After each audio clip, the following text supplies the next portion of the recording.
You're listening to Body Banter, a podcast where we have conversations about the human body in all its forms and from as many perspectives we can find. We are your hosts, Shagon Yedilin and Claudia Krebs. And we are professors of anatomy in the Faculty of Medicine at the University of British Columbia in Vancouver, Canada. Anatomy is for everybody and every body, and we're here to get the body banter going. We hope you enjoy this episode.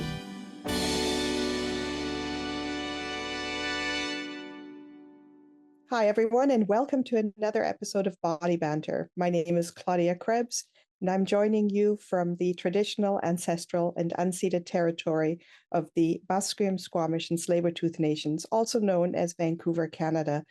And it is my absolute pleasure to welcome a friend of mine to the podcast, Adam Taylor. Hi, Adam. How are you? Hey, Claudia. I'm really good, thank you. Thank you so much for having me on. I'm so excited by this opportunity and looking forward to chat. Well, why don't you introduce yourself to our audience? Like, what do you do in your day job?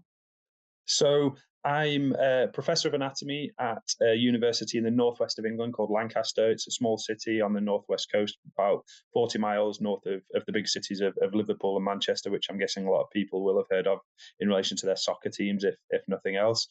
My day job, as the name suggests, I'm involved in primarily teaching anatomy to our medical students, but also our elements to our biomedical students, a little bit of kind of science communication to our sports and exercise science students, and to some extent our medical students too. So it's all kind of things anatomical, which you do it also in your day job, and I'm sure many of the listeners do. But also I've got a real passion around public engagement, schools engagement, whether that's primary schools here for kids up to the age of 11, and then going beyond that to high school kids between the ages of 11 and 18, and also to the general public. Basically anybody that will listen to me talk about anatomy, I'm happy to pitch to them. So yeah, anatomy education to those that sign up through university, but also a lot of outreach and engagement to give opportunities and knowledge to those people who are less fortunate, maybe haven't had the opportunity to be exposed to it in schools, university courses, or just life in general. Yeah, you sound very busy. And we know that there's a huge need to communicate this because you're a little bit of a Buzzfeed celebrity in your little quizzical that you put there to research what people know about the human body. And full disclosure, I totally did your quiz. I aced it. I'll be honest. I did it. I did okay because, insomniac nights, what do? You do little quizzes on Buzzfeed, right? Like that's what you do. But not everybody aced the test. Tell us about your research there. So I have no doubt. I obviously don't know who you were and which one of our 80,000 participants you were, but I'm sure you were in the top few percent, along with many of the other anatomists that we call colleagues and friends that were kind enough to complete the survey. It's as you say, the kind of anatomy. I look at it as we're really privileged in the jobs that we do as anatomists. We get to see things that most other people don't get to see. We're exposed to a lot of things through the kind of body donation and gifting programs that many medical schools have, and we're able to use those gifts to teach the next generation of healthcare professionals. Many people have an interest in anatomy. And I always say that it's sometimes not obvious because, we all are healthy, we're young and healthy, we're developing, hopefully normally. But then eventually, even if you're not interested in anatomy from the outset, you will eventually develop an interest because we know that one of the things that we can't escape in life is aging, right? Things kind of move from where they're supposed to be, start falling off, start hurting, all of those things. And so your attention kind of turns to anatomy in terms of, well, why is this happening? Why have I got this lump here? Why is this swelling here? Or worse than that. And so people begin to kind of look for anatomy as a symptom of something that may be wrong, and quite often their knowledge isn't at a level that helps them make a decision or understand what's going on, and they seek medical help quite rightly through their practitioner. But there is evidence, not of, not of my research, but from others that's published out there, suggesting that quite often they don't fully understand what it is they're being told. And so through my kind of interest in public engagement and anatomy teaching, it got me thinking about, well, what do the public really know about anatomy? Do they know kind of the difference between pointing to their elbow and their ear, which is vastly simplifying the issue, but even structures such as the heart, which we all have this fantastic piece of scientific kit that is our human body, but do we really know kind of what lies beneath the skin? And so we did some preliminary work in 2017 through an outreach program, through an outreach activity that was run by my institution, where they take scientists into the city centre and get them to showcase the things that they do. My institution is based about 3 miles outside the city, so we're not a campus university within a big city, and quite often people kind of look at us and go, oh, the students, we teach the students, they come in, they do their thing, and then they disappear. What do the academics do? And so this was really important to kind of get us into the city and showcase all of the wonderful teaching and research activities that go on, give people the opportunity to learn, but also the opportunity to see what research is being done. And so as part of that, we came up with almost a quiz, like you said. You've done this the latter version, but this spring this started out of basically giving people the outline of a human body and a list of structures, and saying, it's almost like pin the tail on the donkey. Where is the heart? Where is the lungs? Where's the liver? And that research, it was a very small scale study. We only got 65, 66 participants.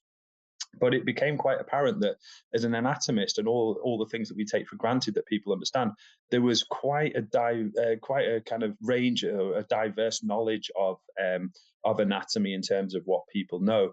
The paper was published in Anatomical Sciences Education in 2017, and if people want to go and read it, please do so. But some of the headlines that came out of it were basically that anything in the abdomen was pretty poorly answered, both by people who identified as male and equally by people who identified as female. But I think one of the things that was most surprising to us, that only about 2 out of every 3 people were able to correctly locate the position of the heart, which is quite shocking in some ways, given that, particularly in the Western world, 1 in 3 people will die from heart-related disease. 1 in 3 will be from cancer, and the other 3 will be, other 1 in 3 will be for everything else that doesn't fall into cancer or heart-related disease. And we know that there's a concept called health literacy, whereby if people understand their body and they understand the health information that's being conveyed to them by their professionals, they are able to make better, more informed choices and seek the right kind of input and treatment earlier. And obviously, by doing that, the likelihood of survival and outcomes are better, which is, what we all strive for to spend as long as possible on this planet doing the things that we enjoy. And so that small scale study identified that there was quite a deficit in knowledge. The one thing I will say in from that original study that came out was quite strong was musculoskeletal knowledge. So things like biceps, triceps, quadriceps, hamstrings, those muscle groups and individual muscles were answered pretty well, which suggests, the kind of the key concepts of musculoskeletal activity, maybe going to the gym, cycling, the basics like that seem to be well understood more widely. But then the kind of core things that keep us alive, the liver, the heart, some of the major viscera, are much less poorly understood.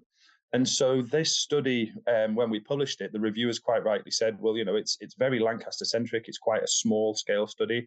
It's really interesting, but what can you do next? What's next? And so that got us thinking, well, how do we take this to the next level? And if we're going to go to the next level, let's just go full nuclear scale and see how far we can push it.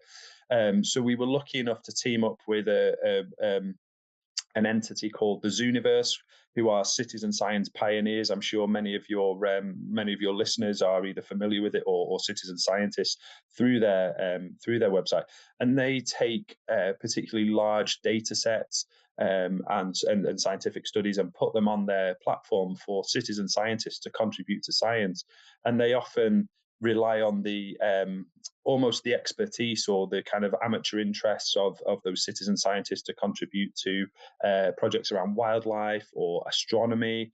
And ours was the first project that, as far as I'm aware, that went to them with the interest of not using their expertise to help with data analysis, but actually assessing what they know in terms of a particular science, in this instance, anatomy. And so we put that online, to see what happened. And as you know, as a scientist, as a researcher, you go through the process of planning out studies with the best will in the world, thinking, I know how this is going to go. And we got our ethical approval in place. We went to the research ethics committee and said, can we get 20,000 participant responses for this? And we broadened out the organs and structures that we were asking for. So initially we had, the kind of key organs and viscera: spleen, gallbladder, adrenals, pancreas, liver, kidneys, appendix, heart, all the things that pop up that more often than not go wrong at some point. We've all know people have had their appendix out, or they've torn a hamstring, and those kind of things. But we expanded a little bit. We added some genitalia, so we put things like the uterus, the ovaries on. We added the prostate. Obviously, prostate is the biggest cancer killer of men in particularly in the Western world, but in the world more broadly, and a couple of other structures. Thinking about, from a public health perspective, do people understand? Do people know where these are? Because if you don't know where they are and you begin to get signs and symptoms, you may not follow up appropriately. So we expanded this study. We went to the ethics committee and said, we'd like to get 20,000 participant responses. And we went through the process, and we went through the beta test. We set it live.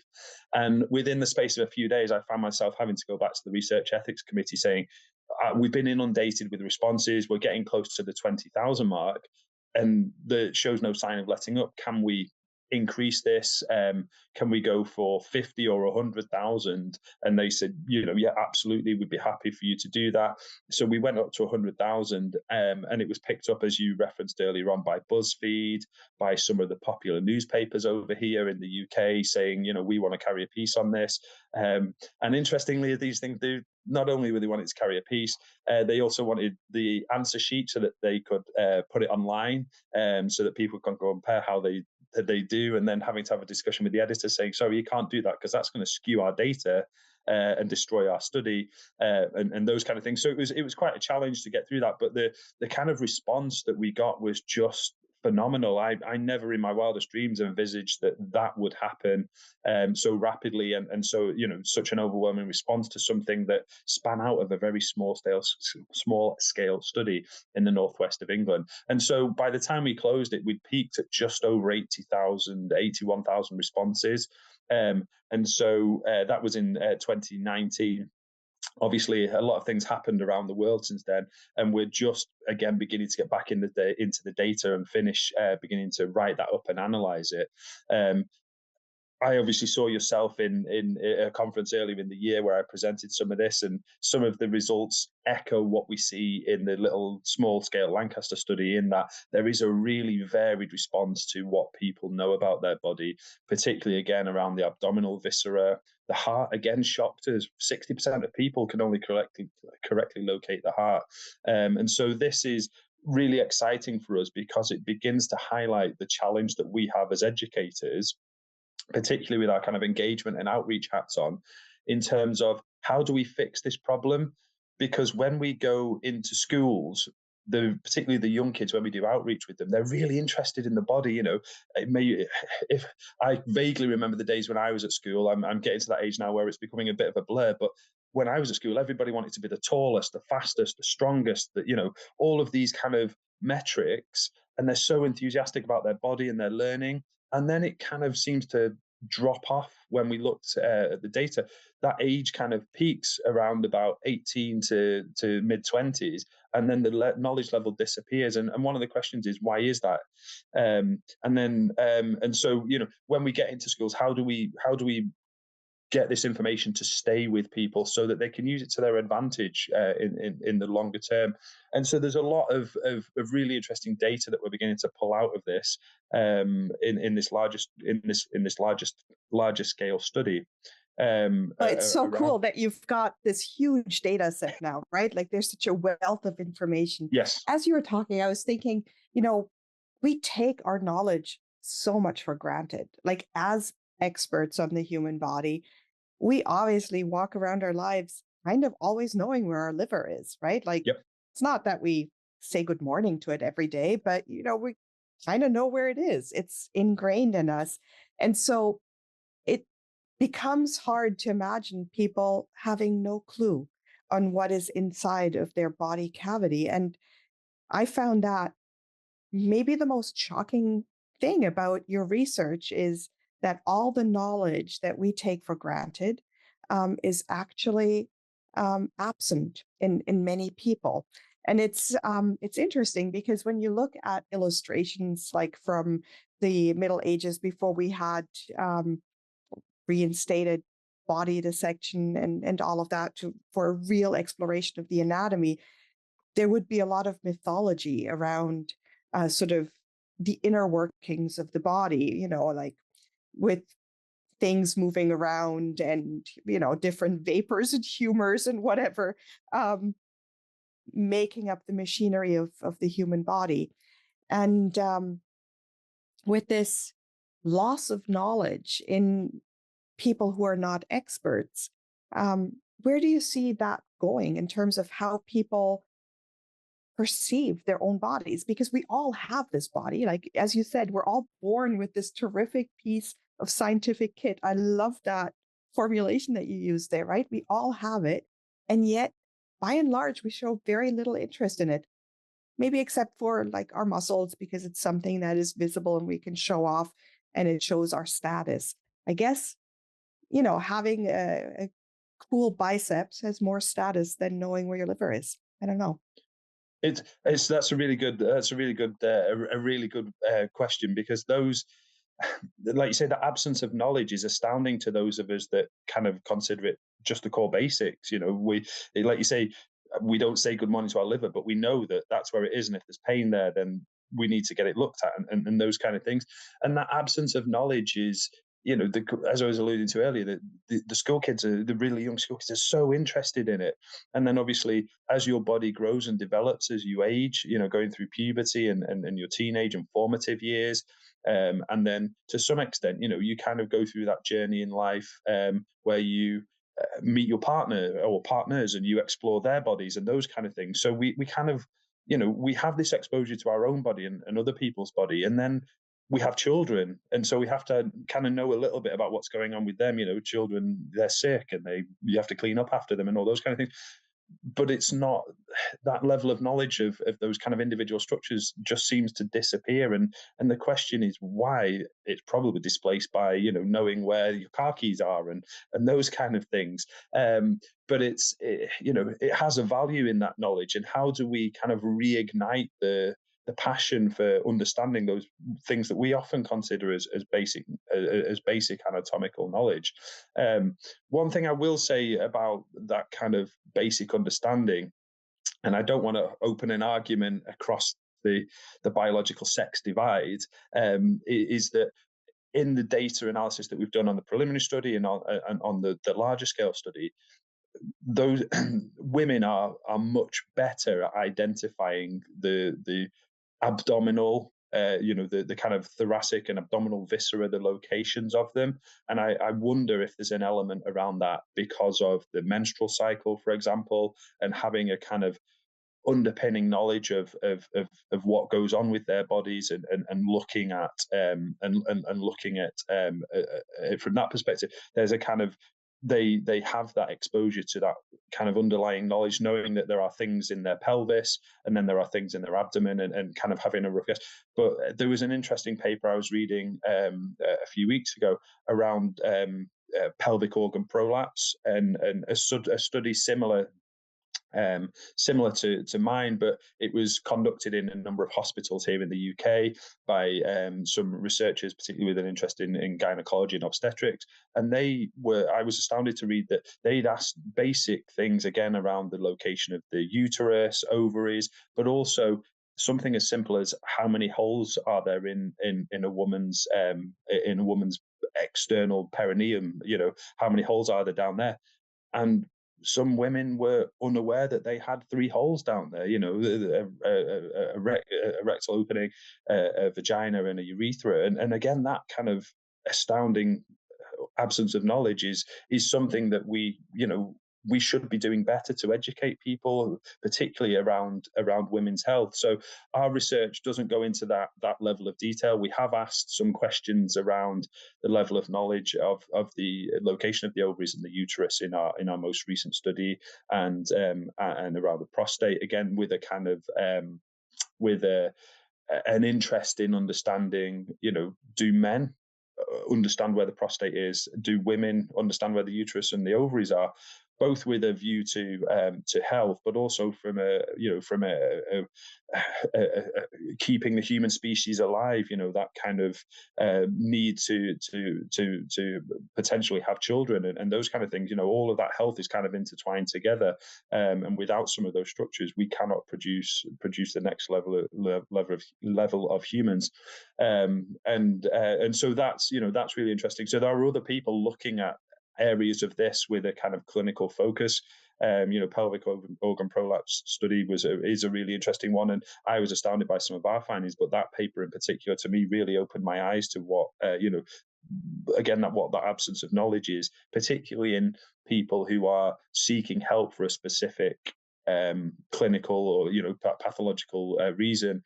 And the work we're doing is it's novel in some ways, particularly because of the size of it, but the people have done this previously and looked at studies asking patients who are seeking treatment for liver related conditions and lung related conditions, and again, many of them don't know the location of the organs that they're being treated for, and again, that has implications for understanding management of their kind of rehab or prehabilitation, and all those things. So we've got a real challenge in trying to get this information to people in a way that's accessible, in a way that's relatable and relevant. And then there's the flip side of, we as anatomists can't do this on our own. We as scientists can't do this on our own. The government, most governments have that kind of public health messaging and those kind of things. And we, how can we feed into that? How can we be part of that? Yeah, I think it's really important to partner with, Yep. Outlets that have this reach. It's really interesting. I mean, if you say people don't know where the heart or where the lungs are, I mean, breathing and heartbeat is something that is, core to the human experience, Yep. of course, right? We do it all the time. It's one of those machinations that we're quite aware of, right? That they're happening, and that folks don't know where their sex organs are, their genitalia. Sex is a huge part of life as well. And sure. It that whole area of anatomy is, I think, still clouded with a lot of shame and taboo, and well, depending on the age group, giggles and sort of being uncomfortable with it. And so, how do you think your work might help, especially young kids or teenagers, be more comfortable with their body, more accepting of their bodies, more aware, more knowledgeable? You said it's hard to get that information out, but I know you're doing it. So what's your secret? As I said at the start, I'll talk to anybody that'll listen. That's the thing, and it is really difficult, because there are so many barriers to break down. When you think,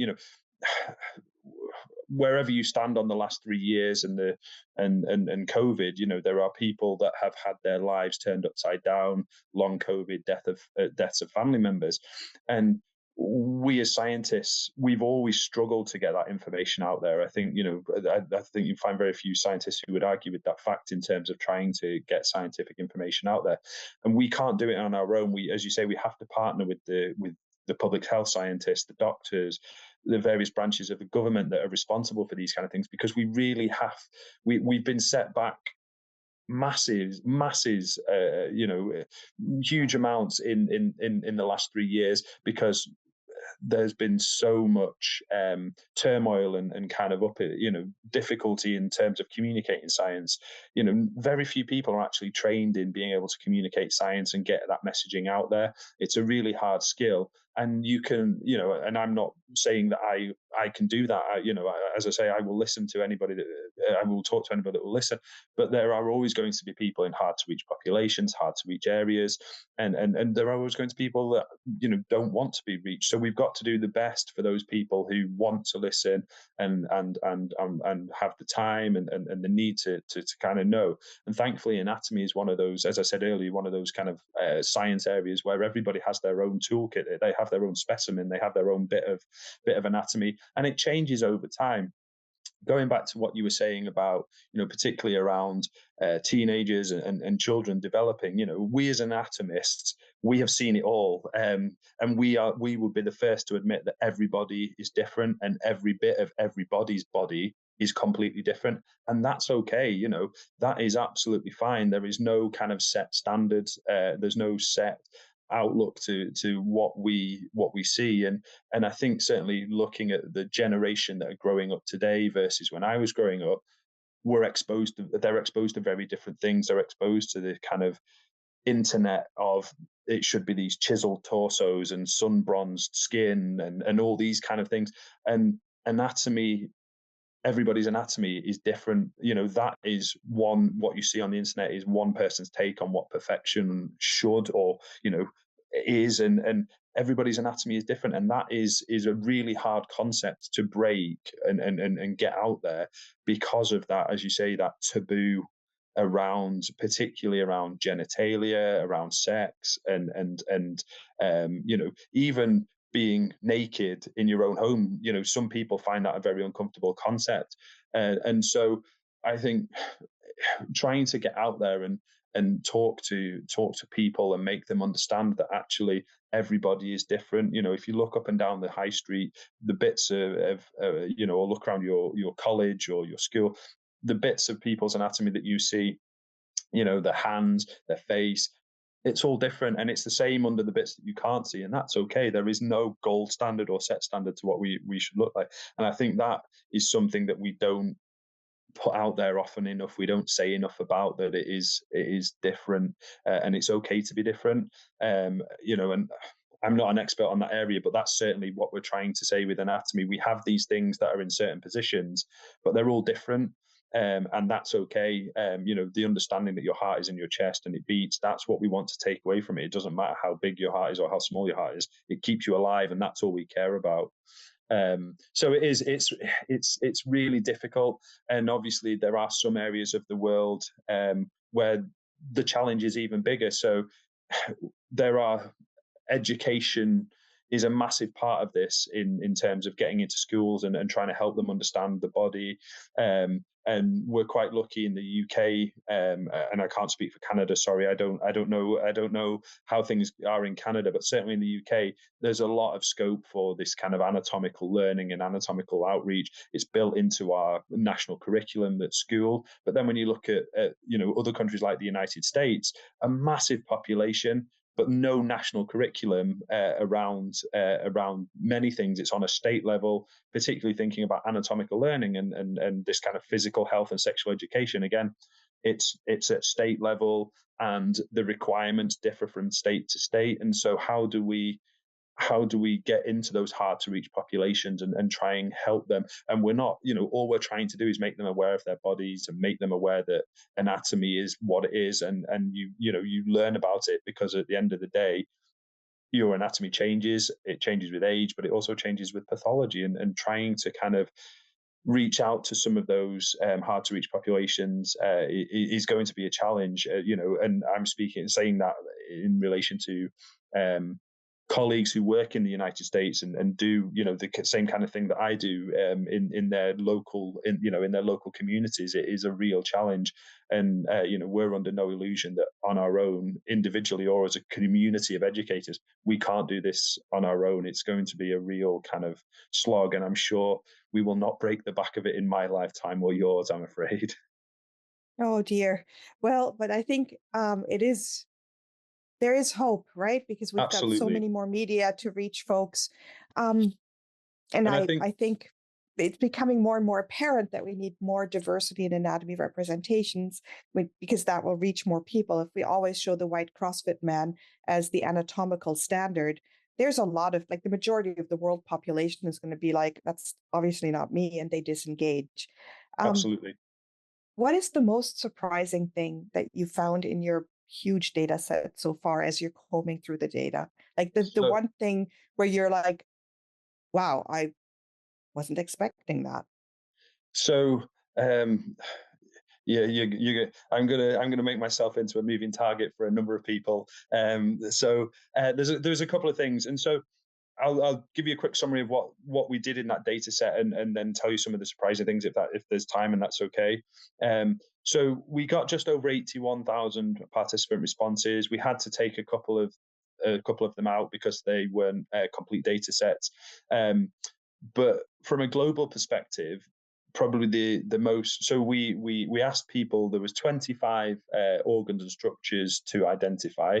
We asked them for their age, we asked them for the gender that they identified as, or gave them the option to not disclose, and then we asked them for their highest educational qualification, if they worked in healthcare, if so, which branch, and gave them a drop-down option. You know, you're an educator, you're a medic, a dentist, etc. And had they been to visit a healthcare professional in the last week, and finally their geographical location. And one of the most surprising things in terms of the organs and structures that was poorly identified again was the heart. Just, I thought that was kind of a basic starter for 10. Everybody can point to it, but again, only 2/3 of people were able to correctly identify the location.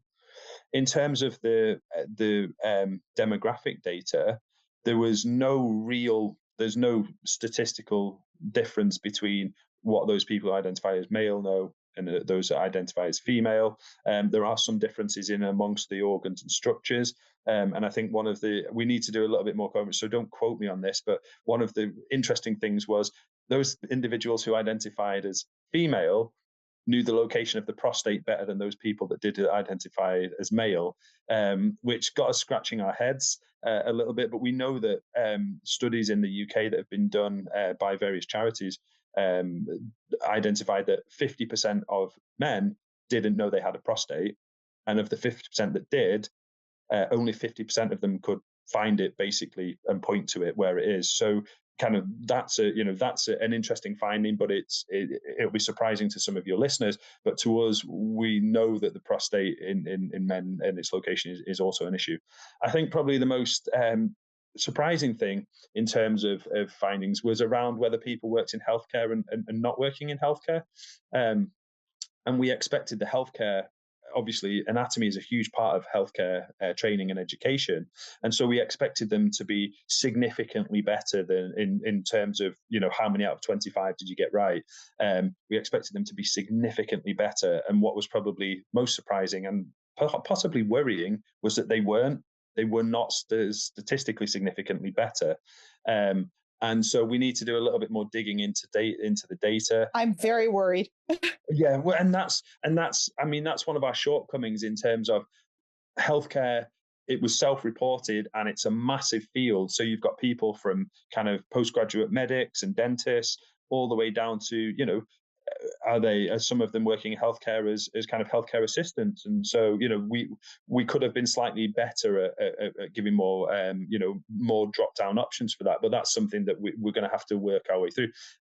But you know, shout out to the physiotherapists who came out on top. You know, their anatomy knowledge was top ranking. So if you're listening and you're a physio, you can give yourself a good pat on the back. Very closely followed in second place by the educators that include ourselves, such as anatomists and other people that work in medical education. So, you know, there is some really, and then closely followed by the medics. So, you know, there's some really reassuring stuff in there, but there is some quite surprising stuff around, you know, basic knowledge of things like the heart, the lungs, the liver. And so, you know, we need to begin to think about how we address this, how we come up with a plan. And there is there's it's a challenge for us as individuals, because we're all, as anatomists in particular, we're so burdened with teaching and teaching related admin. It's about finding time and resources, and we're beginning to see, you know, our associations and our societies and our professional bodies recognize that outreach and engagement is a massive massive kind of civic responsibility to them, and we're beginning to see support and recognition from those societies and those professional bodies to support that, both in terms of supporting us as individuals, but also making resources and toolkits available for those for the societies to enable people to train and and go out and do things and kind of communicate science to anybody that has the opportunity to listen and try and learn something. Because I think if you can get somebody to take one anatomical fact away from any kind of outreach or engagement that you do, that has a huge potential, to save their life, to make them seek healthcare sooner, earlier, and maybe have a different outcome or intervention, earlier intervention that at the end of the day will enable them hopefully to spend a little bit longer on this planet doing the things that they love and enjoy. I like that. That's a good way of really of looking at it, right? Like that. Sure, The more we know, the better off we are globally, right? And absolutely. kind of reaching that goal. So you've been thinking a lot about, obviously, about the human body and where things are and what people know and what your civic responsibility is towards sort of imparting that knowledge.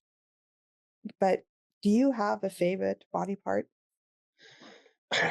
So I have a favorite body part, and then I'm gonna guess you're gonna flip to the other side and the least favorite part. So my favorite body part basically is a muscle. So I my favorite body part is a single muscle, and it's the one that the anatomists always like to kind of showcase, and that's palmaris longus. So it's the tiny Oh, I muscle was in that, gonna.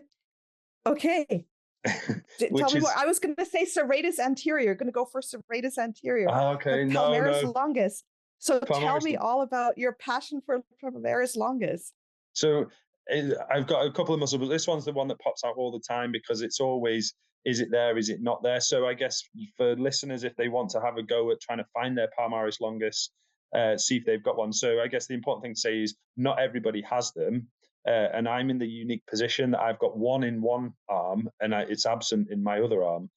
So if you want to have a go and look and see if you've got one, you put your thumb and your ring fingers together, and then you bend your wrist towards you. And if it's there, it'll pop up as it can be quite a slender kind of stringy tendon just coming across your wrist creases, running towards your thumb. So I think you've got a nice one there, Claudia. You're demonstrating. Yeah, you've got them in both your bilateral palmaris longus. So I've only got one, and so I like that because it's a nice piece of anatomy that's under the skin that you can get people to demonstrate by putting their ring and thumbs together and bending forwards. And I like to do that with our students when we're teaching the musculoskeletal system because it highlights that there is some variation. So yeah, that's. I'm guessing you've not had palmaris longus before. Never. And I'm so happy that we have this beautiful muscle documented as a favorite body part now. That's really cool. And you know what? It speaks to your passion for public outreach and people understanding their own bodies, because as you say, it's something you can see on yourself. So that's, I mean, no surprises, I guess. Like once you know, it's like, yeah, that checks out. What about your least favorite body part? Um, so I'm gonna go with a group of which we as adults should have 32, and that's teeth. And the reason for that is not because the British have a history of having appalling dentitions, as is the stereotype in things like The Simpsons and other popular TV shows, um, but uh, it is my kryptonite. Teeth are my kryptonite. Dental pain, I can't speak for certain types of pain that women have to go through in childbirth and things, but dental pain is my kryptonite. And when family members younger than me show me their wobbly teeth, that is my kryptonite. I hate teeth, and that is it. I don't know what it is about wobbly teeth and dental pain, but I hate them. I'm happy to teach them, just don't show me wobbly teeth and don't talk to me about toothache. So yeah, teeth are my least favorite part, but not because of the popular TV shows and horrible dentition that the British public are a stereotype for having. That's interesting. We've never had teeth as a least favorite body part either. And but I get it. I think trigeminal pain is some of the worst pain possible. And yeah, I I sympathize with teeth. I mean, they're not my least favorite body part, but I can totally see where you're coming from. Okay, Yeah. that's good. That's good. Well, thanks, Adam, so much for joining us today. Thank you for all your passion and knowledge around this. I think your project really has the potential to make huge changes globally in terms of public health and public education. Thank you for having done that work, and thank you for the passion you've so clearly poured into it. I look forward to reading the many papers that will come out of this data set, so that we can understand things better, understand where the gaps are, and hopefully we can all come up with a plan to fill those gaps. Thank you so Thank you, much. Claudia. No, thank you for having me on, and thank you for giving me the opportunity to kind of voice my passion on your platform. It's greatly appreciated. Okay. Well, that wraps up another episode of Body Banter, and we look forward to being on the airwaves with our next guest in 2 weeks. Thank you. Thank you for listening to another episode of Body Banter. We are Claudia, And Shegun. and we look forward to having you join us for more conversations about the human body next time.